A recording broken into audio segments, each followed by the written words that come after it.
وانەی زمانی عەرەبی بۆ پۆلی چارەمی بنەڕەتی لاپەڕا 36. الدرس الثالث حول المائدة واتە لە دەورەی سفرەی نان خواردن. حول المائدة يجلس أفراد الأسرة حول المائدة. يجلس واتە دادەنیشن، ئەفراد واتە ئەندام، ئەفراد الأسرة واتە ئەندامی خێزانەکە.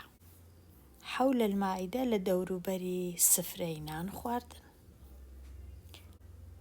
على المائدة لەسەر سفرەکەی چ هەیە؟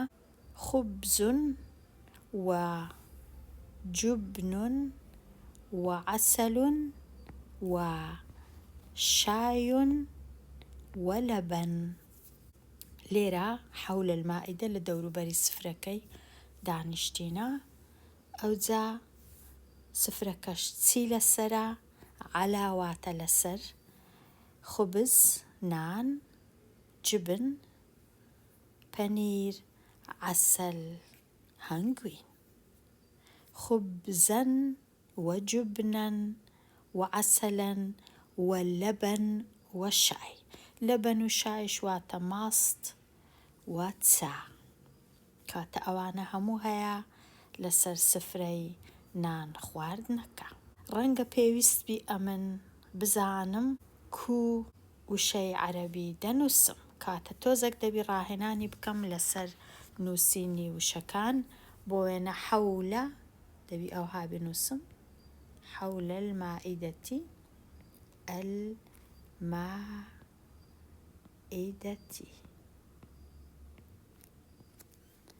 ئەگەر بمەوێ هێمایەکانیش دانێم، حول المائدة. ئەوها يجلس کوو دەنووسم، يجلس. ئەوها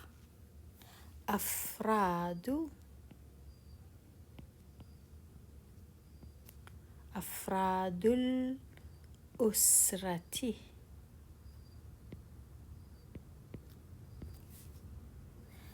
حول المائدة. على المائدة واتە لەسەر، على ئەو هذا نووسرێ، على المائدة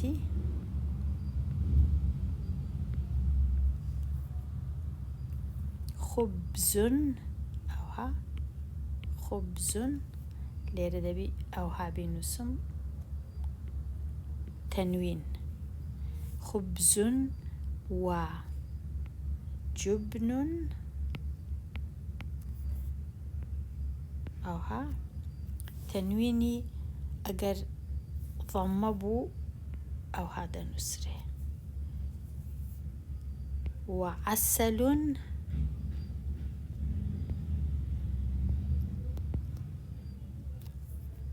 عسل وشاي واتە چا، وشاي ولبن.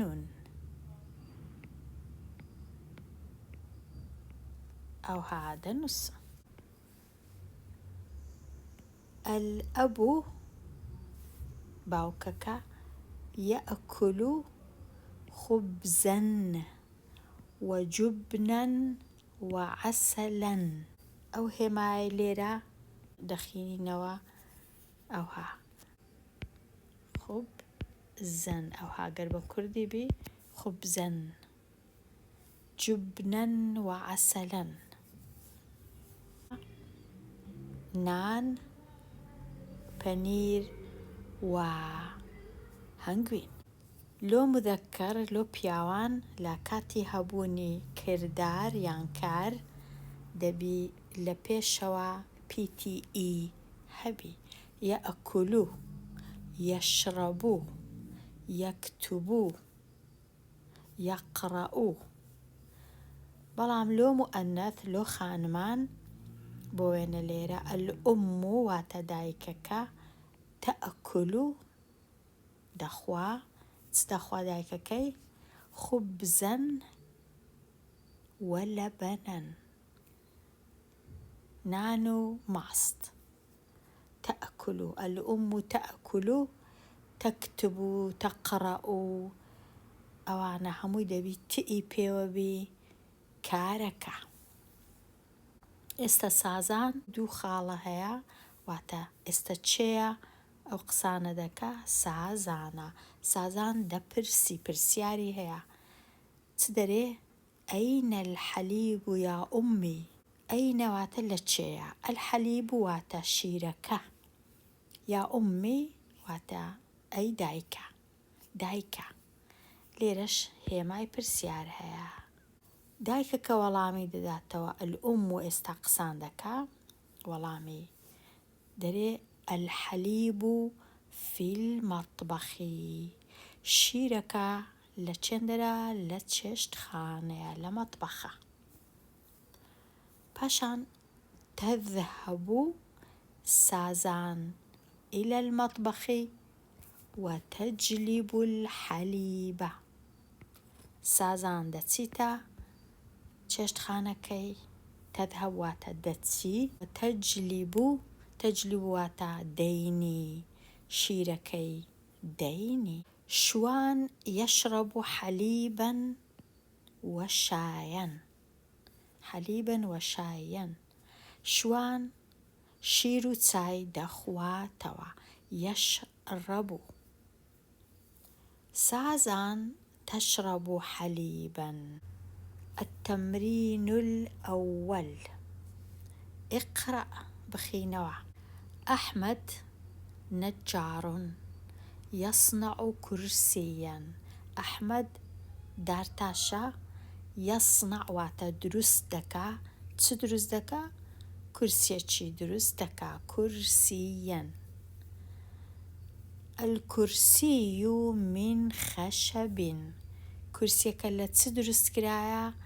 لە دار، خەشەب واتە دار، الكرسي من خشب، کورسیەکە لە دارە.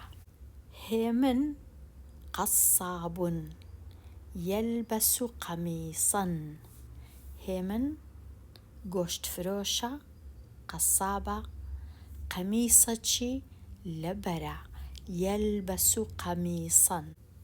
القميص من الحرير، قەمیسەکە لە چ دروست کرایە؟ لە حەریر، لە ئاوریشم. سیروان حداد يصنع شباكا، سیروان ئاسنگەرە، پەنجەرەی دروست دەکا، يصنع شباكا، يصنع دروستی دەکا. الشباك من حديد، پەنجەرەکە لە ئاسنە، پەنجەرەکە ئاسنە، لە ئاسنیە. التمرين الثاني، اكتب في دفترك، ناو دەفتەرەکەت یان تێنووسەکەت بنووسە.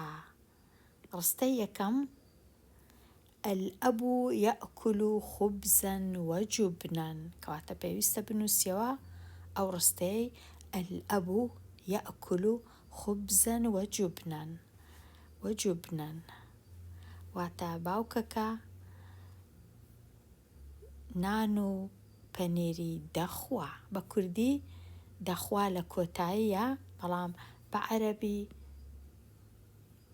کردارەکە یان کارەکە لە کۆتایی نییە، یان لە ناوەندەیە یان لە سەرەتای ڕستەکەیە.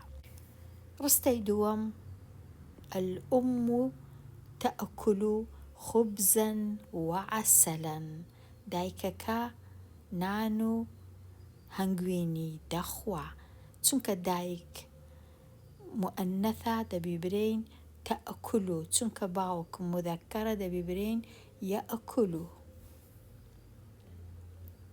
ڕستەی سێیەم، شوان يشرب شايا، شوان يشرب شايا، شوان چای دەخواتەوە چونکە مودەکەرە یەشرەبو. سازان چونکە مؤەنەثە تەشرەبو حەلیبەن. سازان تەشرەبو حەلیبەن. التمرين الثالث ڕاهێنانی سێیەم. لێرە نووسرایە ضع كل كلمة من الكلمات التالية تحت الصورة التي تناسبها. هەر یەکە ضع واتە دانێ، هەر یەکە لەو کەلیمانە یان لەو وشانەی خوارەوە التالية تحت الصورة تحت واتە لەژێر وێنەکە التي تناسبها لەژێر ئەو وێنەی دانێ کە گونجاوە لەگەڵ وشەکە. یەکەم وشە ثعلب. ثعلب واتە ڕێوی. کامە ثعلبە؟ لە چێ بنووسم؟ لێرە دەنووسم ثعلب.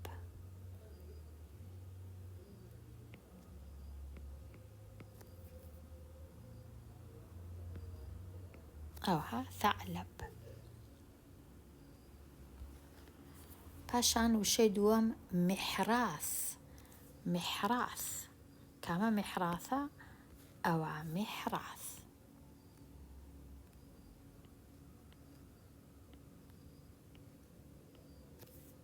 محراث. وشەی سێیەم ثەوب. ثەوب لێرە دەنووسم یان لە ژێرەوە یان لە تەنشتی ثەوب.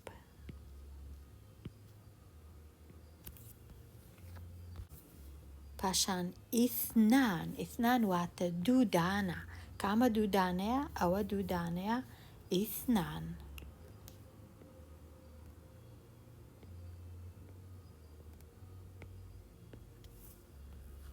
مثلث سێ گۆشە. لێرە ئەوە مثلثە.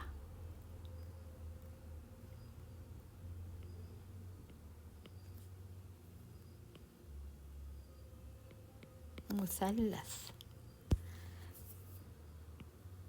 ثور. ثور ئەوەش ثەورە هەرچەندە زۆر باش دیار نییە ئەوەی ڕاستی بی وێنەکان زۆر خراپن. الدرس الرابع. الدرس الرابع ئەگەر بەباشی هەموو هێمایەکان بخینمەوە الدرس الرابع واتە دەرس یان وانەی چارەم. زیارە. زیارە واتە سەردان. سەردان کە دەچیە سەردانی ماڵە خزمەکان. الوقت مساء کاتەکە ئێوارەیە. تخرج الأسرة من البيت. تخرج الأسرة من البيت خێزانەکە لە ماڵێ دێنە دەرەوە. تخرج واتە دێنە دەرەوە، هاتنە دەرەوە. يغلق الأب الباب بالمفتاح. يغلق واتە دادەخە، داخستن. الأب باوکەکە، الباب دەرگەکە، بالمفتاح بە کلیل. باوکەکە دەرگایەکەی بە کلیل دادەخە. يدق شوان باب الجار.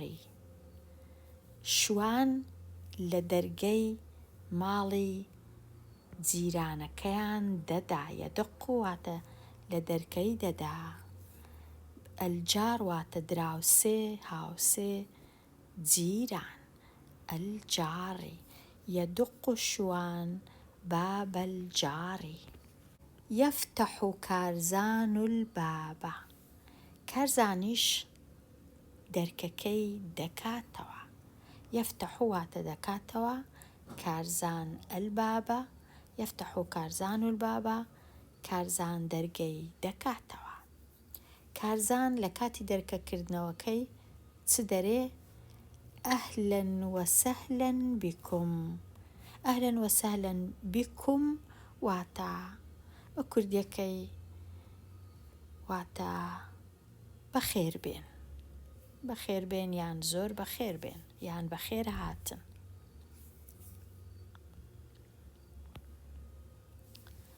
يدخل الجميع هەموویان دەچنە ژوورەوە. يدخل الجميع. والد الشوان ئێستا بابی شوانی چ دەرێ؟ دیارە پێشی هەموویان دەستە ژوورێ. مەساء الخەیر ئێوارە باش. والد و کارزان بابی کارزانی جیرانەکەیان دراوسێکەیان وەڵامی دەداتەوە مەساء النور ئێوارە باش، ئێوارە باش یان ژیانت باش. زانە وەڵامەکە کووە؟ يجلس الجميع هەموویان دادەنیشن في غرفة الضيوف لە ژووری میوانان. ضيوف واتە میوان. يجلس الجميع في غرفة الضيوف. في غرفة الضيوف. والد و کارزان ئێستا بابی کارزانی قسان دەکا. چ دەرێ؟ كيف الحال. كيف الحال؟ كيف واتە چۆنە، حال واتە ئەحواڵتان چۆنە، کوونە باشن بە کوردیەکەی. كيف الحال واتە حاڵ و وەزعەکە کووە. كيف. بابی شوانی والد و شوان وەڵام دەداتەوە نحن بخير واتە ئێمە باشین. والحمد لله سوپاس بۆ خوا. تأتي ئوم کارزان ئێستا داچی کارزانیش دێتن وتسلم على الضيوف. داچی کارزانی دێ و سڵاو لە میوانەکان دەکا. تأتي ئوم کارزان وتسلم على الضيوف. لێرە لە لاپەڕا 41 ڕادەوەستم. دێمە کۆتایی ئەوانەیە هەتا وانەیەکی نوێ هەر بژی.